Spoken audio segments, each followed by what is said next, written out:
especially when payments in many ways is a race to the bottom these days. This is a great way to get in with a merchant and say, hey, how do you run your business?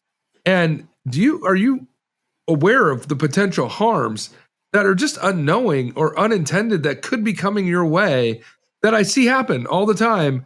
And there are some really cost-effective approaches to just being ready for those. I think that's a great sales strategy to get in.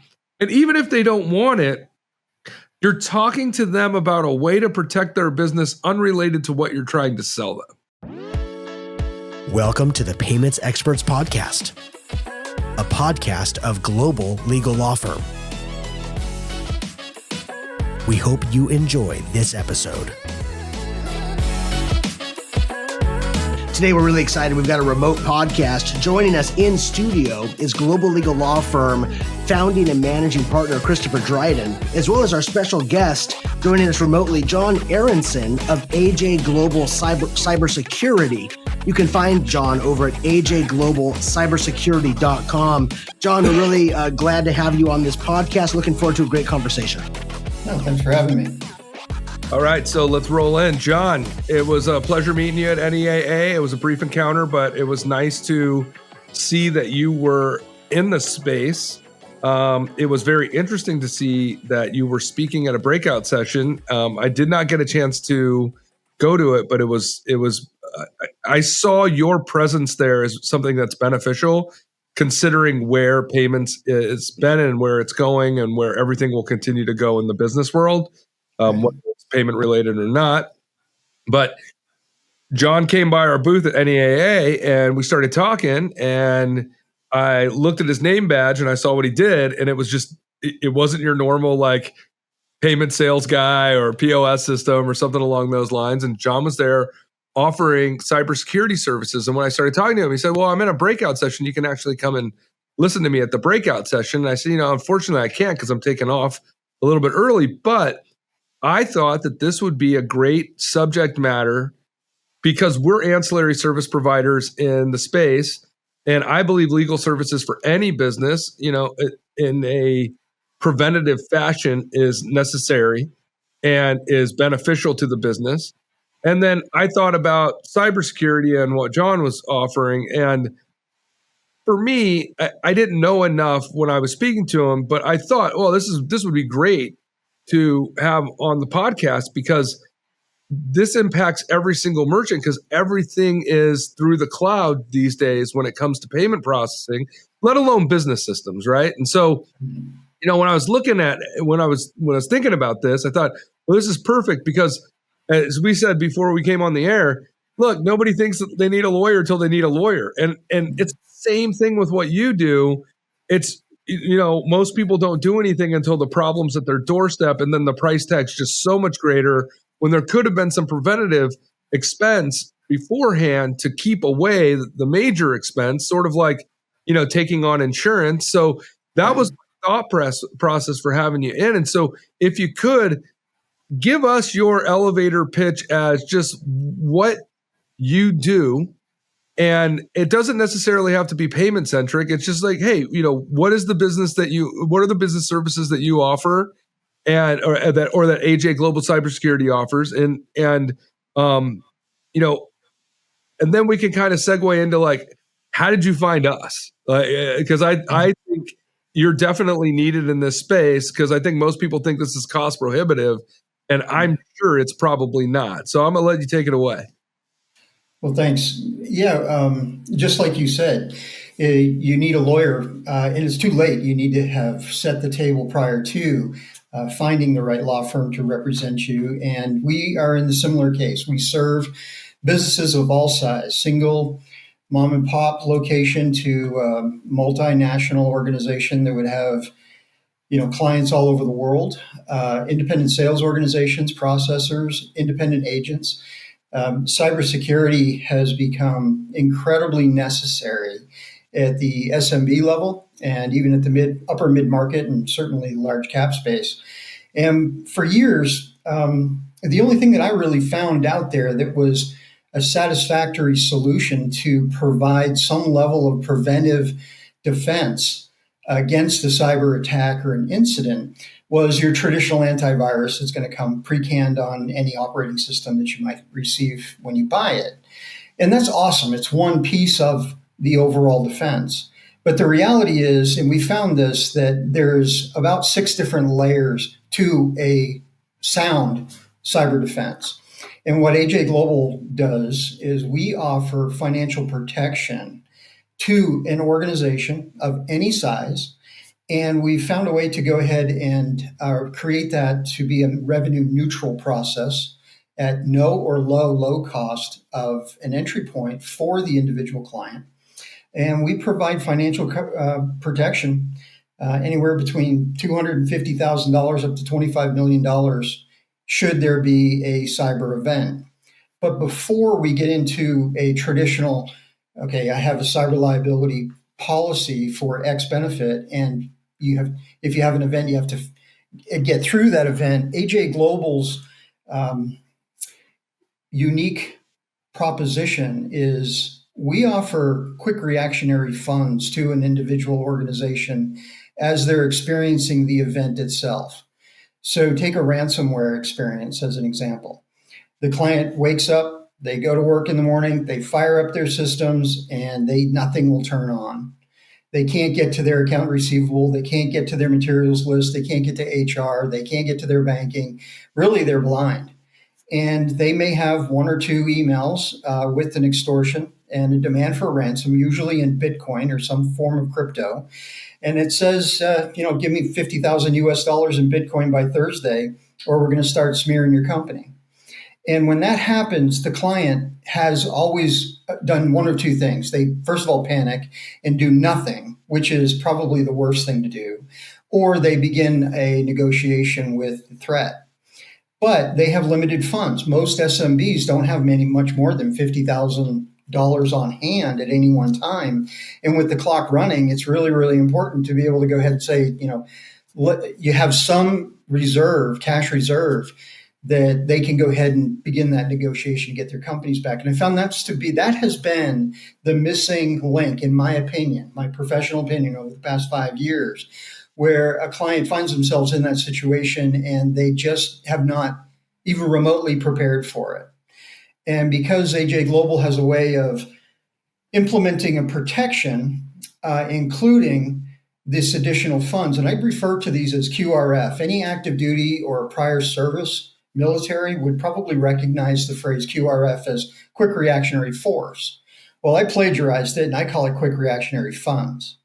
So over a period of time doing business with AJ, the client sends funds to AJ Global, and we cover a number of different things. We cover the technology to secure their businesses at every single entry point and computer, laptop, server, mobile devices that they may be using. And we put a piece of software on that endpoint or the computer itself. Once we do that, it comes with a couple of different things. It comes with QRF funds. We sit those QRF funds aside per client. We don't commingle the funds at all. They sit off to the side. And God forbid that a client should find themselves in the situation that I've just explained. They call us or make contact with us, and we look into what they might have as an available balance in their QRF fund, and we make it available to them within 24 hours, usually. And that's when they... And I don't know if we'll even put this on the... If I ask questions that you don't want to answer, you let me know, because I sit here and I'm a thinker, and so I'm listening to you. And the first thing that I think is you just walked into licensed activity. Like, you just walked into activity. You're holding somebody else's money for their benefit, and that is a depository or fiduciary function. Right. And I'm wondering how you go about doing that. If that's not something you want to talk about on the podcast, I'm totally cool. But I would be interested in talking to you about that at some point. It's, we can scratch the surface of it because it is a pretty significant feature that AJ Global has come up with. And I know that we are the only organization that are currently doing that, at least that I've been able to find. Because, we have a trust account, and it's an FBO account. And I deal in banking as well as payments. Mm-hmm. And for you to hold somebody else's money in trust, even from you could be triggering licensing activity. And so, I mean, because it's either insurance or it's fiduciary services. And so I was just wondering, just in my mind, how you go about being able to, because I think it's great. People are paying you for a service, a portion of which you tuck away for them for emergency funds. I think that's great. But my question is how do you go about meeting all of the regulatory bullshit, because you're dealing with people in so many different states, like you could be subjecting yourself to, if there isn't a federal standardization for the business activity that you're doing, what does it look like?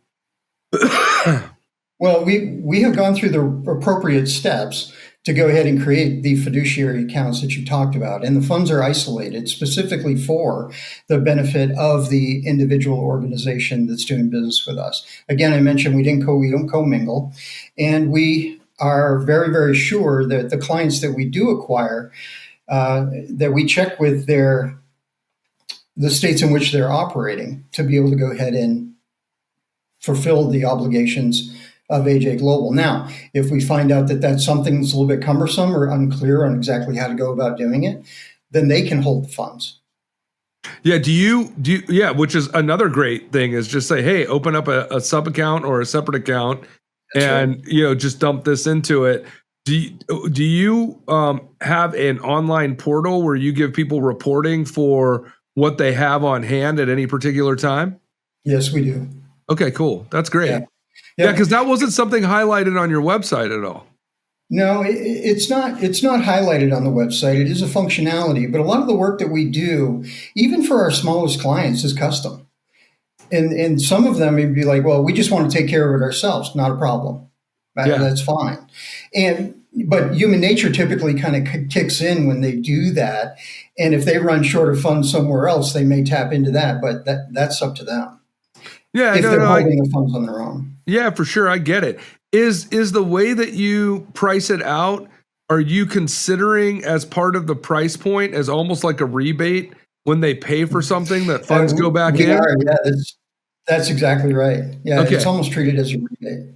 Yeah. Okay, cool. Really what we're trying to do is the simplistic but accurate way of doing it, and making the client understand that by working together, that we're showing them ways. Really, that's the consulting in AJ Global Cybersecurity Consulting. Not everybody has the same needs or desires that have to be met to prevent a cyber breach or an event. And God forbid if it happens, we need to train them the best possible way on how to go ahead and protect themselves in the heat of the moment. So I want to step back a little bit. You were talking about like the 6 layers of what you really need to put in as far as protections for handling or preventing a cybersecurity attack. Can you elaborate on what those are? Sure. The first layer would be the antivirus services that we see on most of the operating systems that we're using. They're necessary. That's a really good first layer, but it typically, in my experience, it's not exactly enough. The next thing might be an electronic detection and reporting solution, okay, an EDR. CrowdStrike is one of them. There's lots of different EDRs that are out there. We use a couple of different ones. And that's a really, really sophisticated, low impact, meaning it's not going to go ahead and bog down a system. It's going to be constantly looking. But the important thing is that we're looking in the past for any dormant threats that may be already on a system and already be on an endpoint, already be on a server. And if they are there, some sort of Trojan horse. Yeah, it could be there.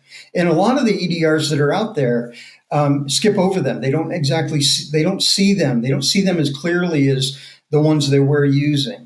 And when they don't see that, then really the entire effort of that search for a dwell time threat is really useless. It doesn't do any good to the client. They got to be found. And when they are found, the third piece is that they need to be quarantined. Okay, they need to be isolated. These threats are extremely sophisticated. They can go ahead and be on a system. If we find a threat that we feel is a mid to high grade threat, we're going to quarantine it. The endpoint can continue to operate. That individual can work on that computer, work on that server as we've quarantined the threat. And then the fourth point is let's go ahead and remediate that threat in the quarantine environment so it doesn't escape or bleed out and contaminate other files and corrupt the system and even jump to another endpoint within the network. So there's 4 pieces. The next thing is financial protection. If everything to the left of the bang that I just talked about occurs, there need to be financial resources made available to the client to go ahead and act. Okay, they have to be able to act. So in this situation, a detection solution may have failed, and now the client is being extorted or there have been damages. This is when that financial protection needs to kick in. It might be in the QRF fund that we just got done talking about, or it could be an actual policy written by a A-rated insurance carrier that for a cyber liability policy, and the benefits can jump from $50,000 to God knows what. We've got one that is considered to be, they're considering it at about $25 million is what they think they're going to go ahead and need. Are you brokering those or are you referring them? We're referring them. Yeah. Yeah, I got a buddy in this payment space. I don't find many people that do payment-centric insurance policies, but I've got a buddy that created a chargeback liability policy.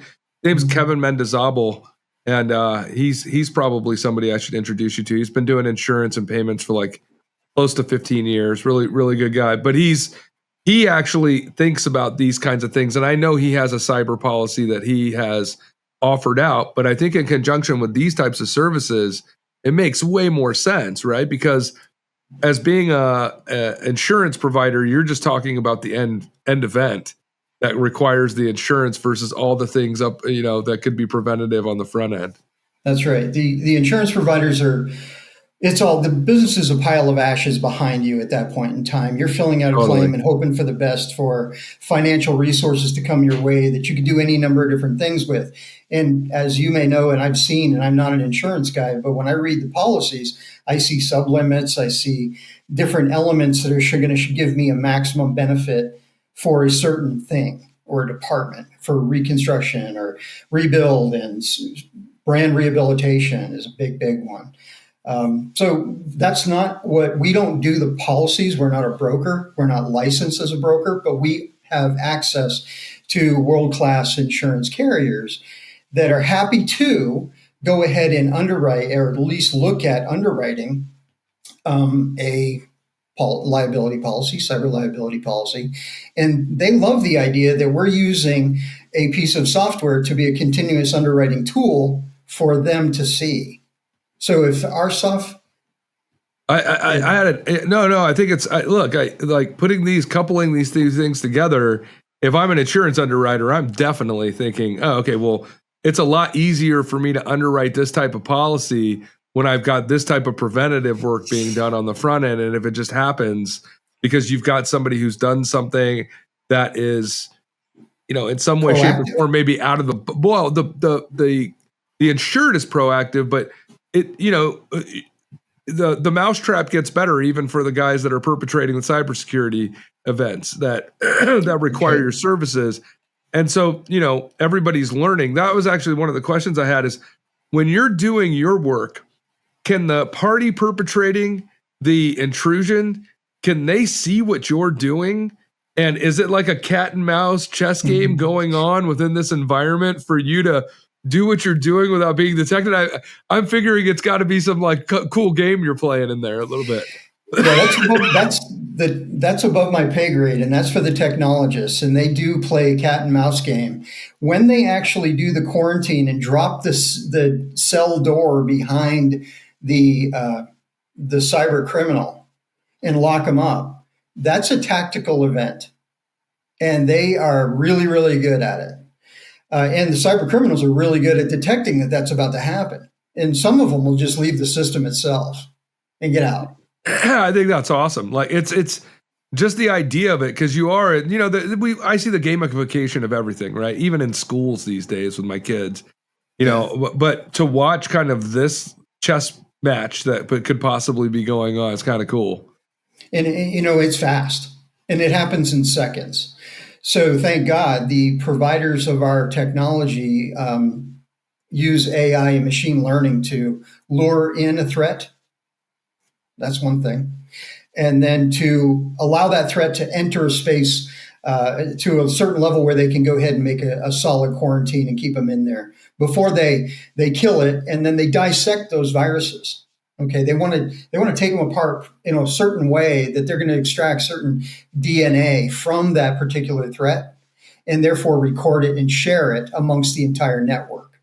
So are you saying that they're luring in new threats to almost like penetration testing to actually get new threats in kind of like a sandbox almost to try to get them to expose what the virus is so that they can fight with it, and then potentially, is that an active thing that's happening, or are you talking about just when a threat's identified within a customer's system? Yeah, it's in a very controlled environment, almost like a sandbox. You used that phrase just a moment ago. We're not going to go ahead and roll the dice working on in a client's live environment. We're going to do some things in a controlled environment and try to entice that threat to come in, or actually go out on the dark web, get the virus, and bring it into a controlled environment and detonate it on a sacrificial endpoint or server. This is why I wanted you on. This is fascinating to me. This whole thing is extremely fascinating. What Absolutely. You're talking about. It's pretty cool. It's pretty fast.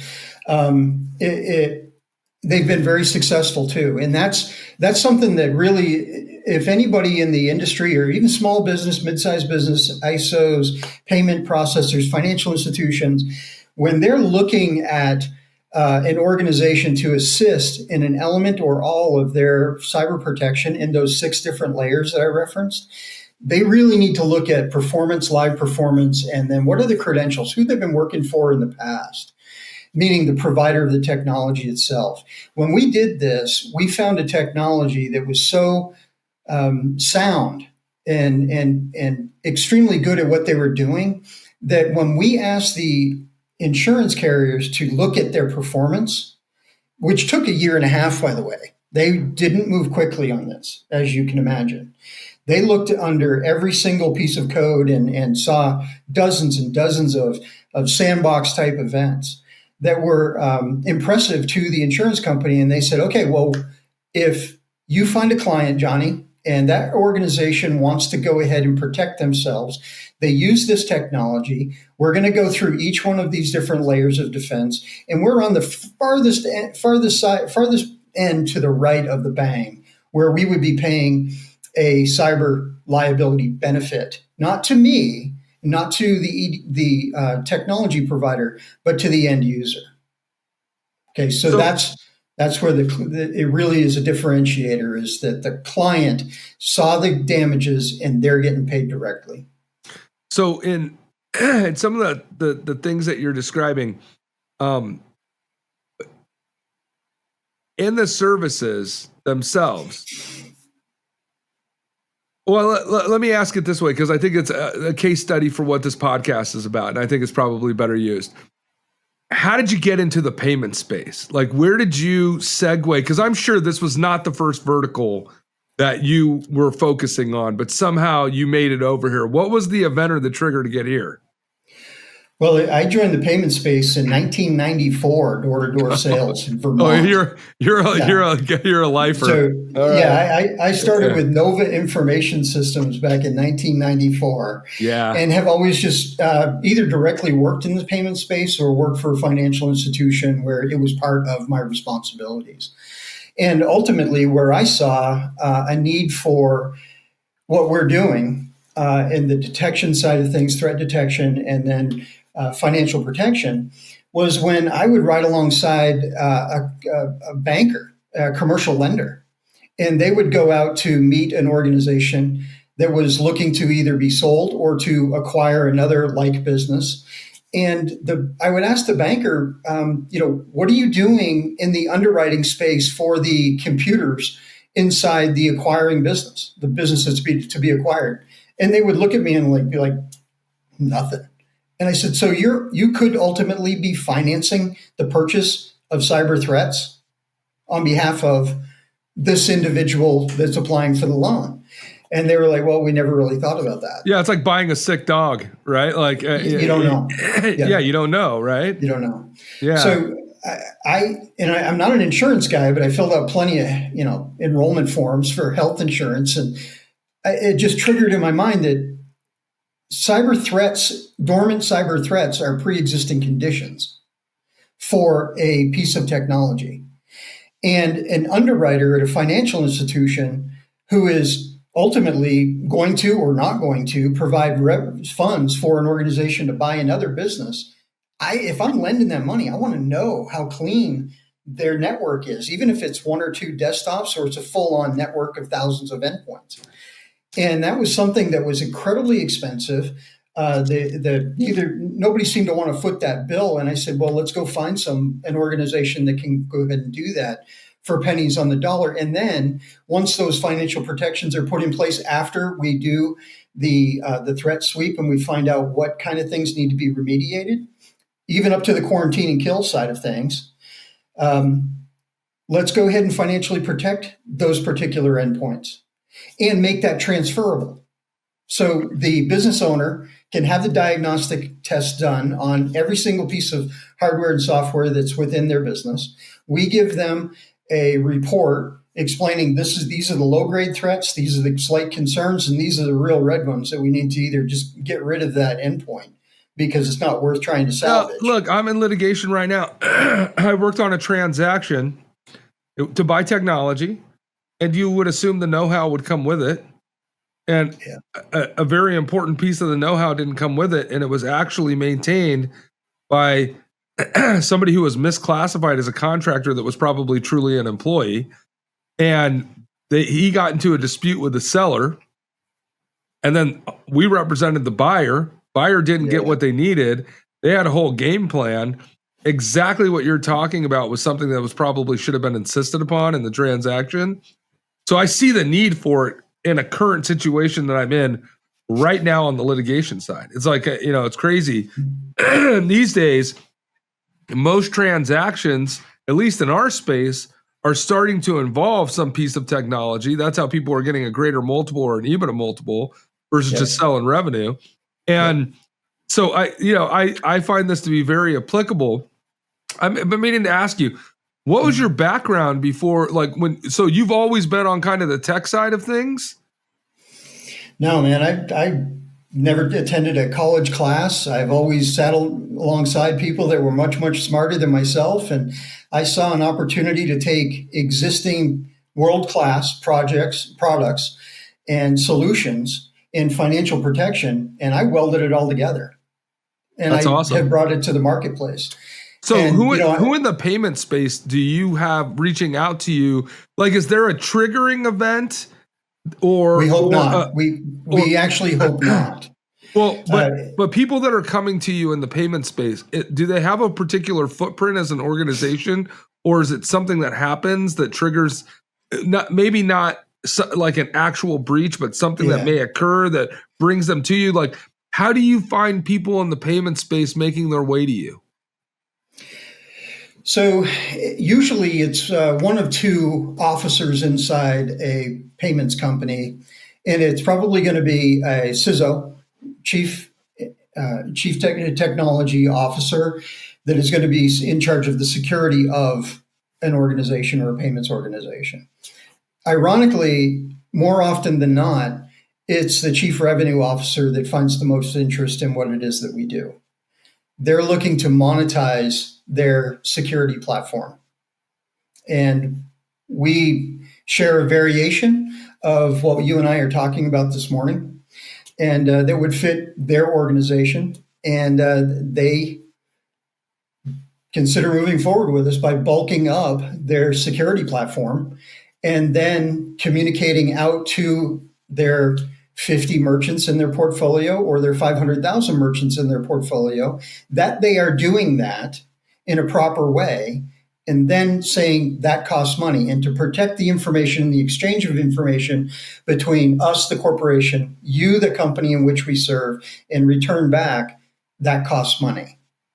And so therefore a palatable, and I say palatable, cybersecurity fee can be applied to the arrangement itself. It's nothing to do with payment acquisition, none at all. This is are they reselling your services as, so I see this as like a VAR, and ultimately this is something that can be offered out to a merchant, either, existing or new merchant, as something that comes along with the payment processing services. That's like a bundled services in addition to other things that happen.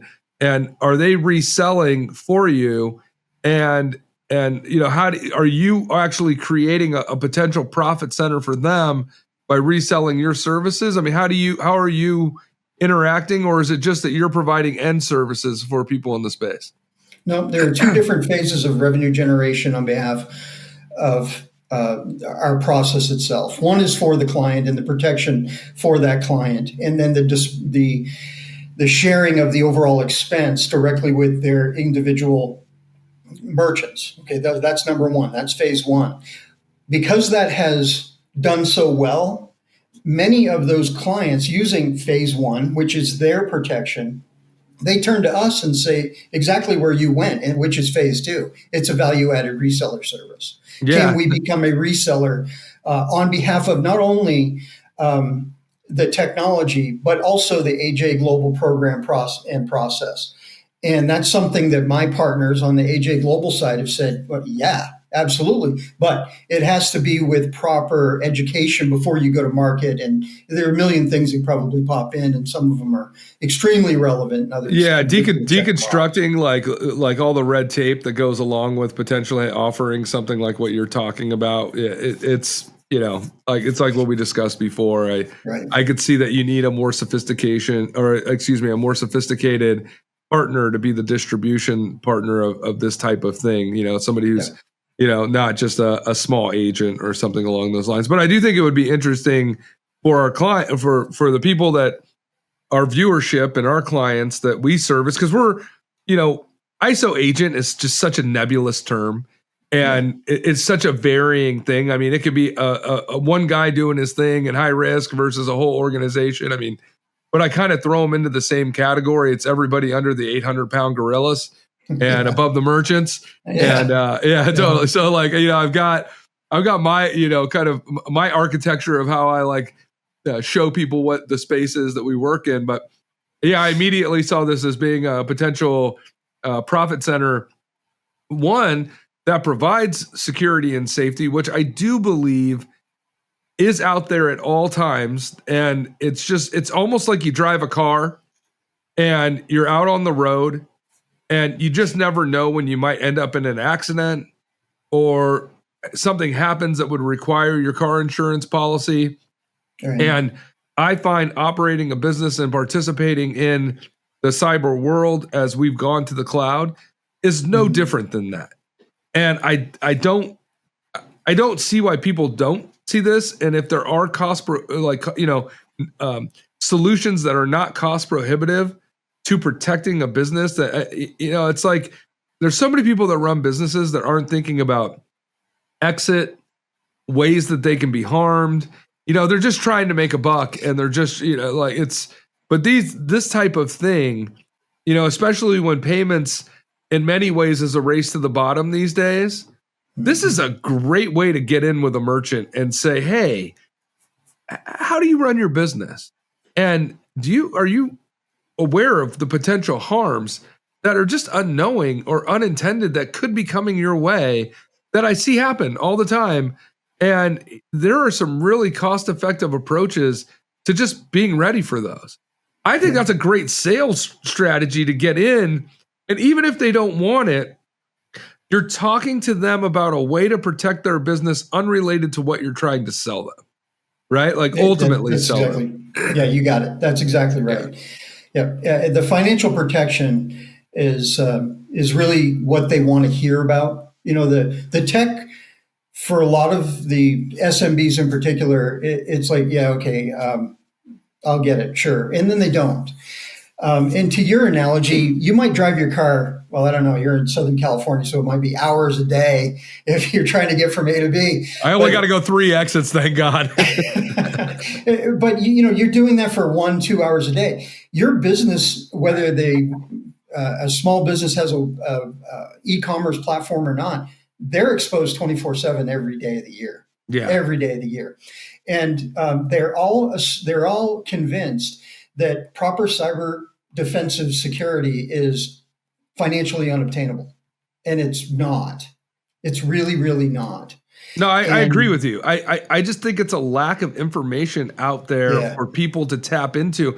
I mean, one of the things that we really tried to do, our podcast, we don't sell anything. We're not selling our legal services, right? I mean, I think people that view it see that we are actively engaged in the industry that they're engaged in, and they see our level of knowledge and our level of interest in expanding our knowledge about, what we're doing and how we're operating. But ultimately, our podcast is for branding. And we like to disseminate information because, look, knowledge is power to anybody out there. I don't care who you are. And having this type of knowledge on our podcast and to see that there's cost-effective solutions out there just to get some minimal protection, right? So that you're just not a sacrificial lamb. Look, that's one of the purposes of why we do what we do.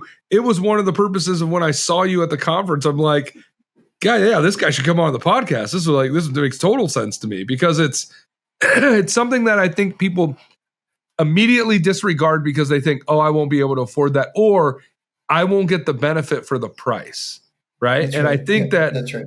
Or they don't understand the danger even, Chris. I think a lot of people don't really understand even what's at risk. Oh, I agree. Even myself, right? Like, I mean, I'm sure if you came in and analyzed our business, you would be pointing at things that I would have not even have thought of that potentially could be a problem for us.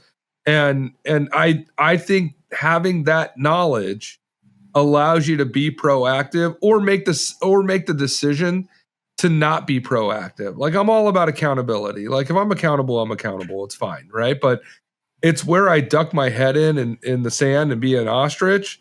I get what I deserve at that point in time. So I think that this is a really good way to educate people that there are things out there that you're not thinking about that are beneficial for your business. Shit, if I'm a sales guy, I'm thinking that this is a way for me to connect with a potential person that I'm selling to in a way that I never imagined. And I don't think the educational process to learn about what you're doing on an elevator pitch style to go out and market it to somebody is all that labor intensive, right? I mean, I think that this is a really good way for people to get out and get in front of folks and to show them, hey, I'm not just selling you payment processing. Let me tell you the other things about your business that I think that go along with payment processing that are really important. And so I personally appreciate you coming on, John. Like, this has been educational for me. Last word, because we always give the person that comes on the last word. What do you think you would want to say to anybody that's watching? I don't know how many merchants really tune in, but I definitely know that we get viewers that are agents, and we do a lot of cross fertilization with guys that are ISOs that have a huge agent base. Like, what would be what you would want to share? Well, really, a lot of what I would probably say to them is the protections can be extended to the masses with really not much more than an elevator pitch, but allow the industry to provide the resources so it's a quick assurance. And just make the phone call, start the process, reach out to a provider that you think is going to go ahead and do a decent job in protecting your organization. It might be from a managed service provider or an MSSP, managed service security provider, technologist. And just begin the program and the process itself. You'll find that it's pennies on the dollar compared to what the real risk is. And ultimately, you can turn this into a revenue neutral or, as you saw, a systematic reoccurring revenue stream. We always tell our clients that we convert cyber liabilities to systematic reoccurring revenue.